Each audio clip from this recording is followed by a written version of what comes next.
হে আমার রব, আপনার অনুগ্রহ চাই।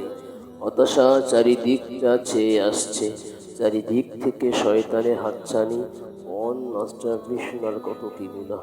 নামাজি অমনোযোগী, ইবাদত থেকে দূরে সরে যাওয়া, আধুনিকতার ছোঁয়া পেয়ে দিন দারিদ্রতা থেকে দূরে সরে গিয়ে যুগের সাথে তাল মিলিয়ে হয়ে যাচ্ছে মানুষ থেকে মানুষ, মুসলিম থেকে মুসলিম। রব্বুল আলামিন, আপনি আমাকে হেদায়েত নসিব করুন। হে আল্লাহ, আপনি আমাকে হেদায়েত নসিব করুন। নামাজে অমনোযোগিতা বেড়ে যাচ্ছে, ইবাদতে অমনোযোগিতা বেড়ে যাচ্ছে, ফ্যামিলি পেশা, সামাজিক পেশা, সমাজের চোখে কীট হয়ে বেঁচে আছি আমি।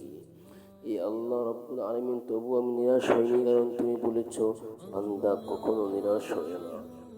রব্বুল আলামিন ইব্রাহিম নবী, এ আল্লাহ তোমার উপর ভরসা করে হাজারকে এবং রব্বুল আলামিন ইসমাইলকে জনমানব শূন্য জায়গায় রেখে আসছিল এবং তোমার দরবারে দোয়া করেছিল, এ আল্লাহ আমাদের খাবার নাই, আপনি নামাজের অবস্থা করুন।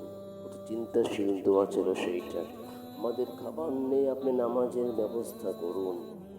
হে আল্লাহ, নিশ্চয়ই নামাজের ভিতরে আছে ইবাদত, আপনাকে খুশি করার ইবাদত, নিজের মনের প্রশান্তি, রিজিক ও পরকালের মুক্তি। তাই আমাদের জাতির পিতা, মুসলিম জাতির পিতা ইব্রাহিম আলাইহিস সালাম এই দোয়া করেছিলেন, হে আল্লাহ, আমরা হলাম শ্রেষ্ঠ নবীর শ্রেষ্ঠ উম্মত। হে আল্লাহ, আপনার দরবারে বারবার ফরিয়াদ জেনে আমাদেরকে ইহদিনাস সিরাতাল মুস্তাকিমের পথ থেকে দূরে সরিয়ে দিয়েন না। আমাদেরকে দুনিয়ার পেরেশানি দিয়ে আখিরাত থেকে বঞ্চিত করে দিয়েন না। হে আল্লাহ, আপনাকে হেদায়েত দান করুন। হে আল্লাহ, আমাকে হেদায়েত দান করুন। আমি আপনার অনুগ্রহ চাই।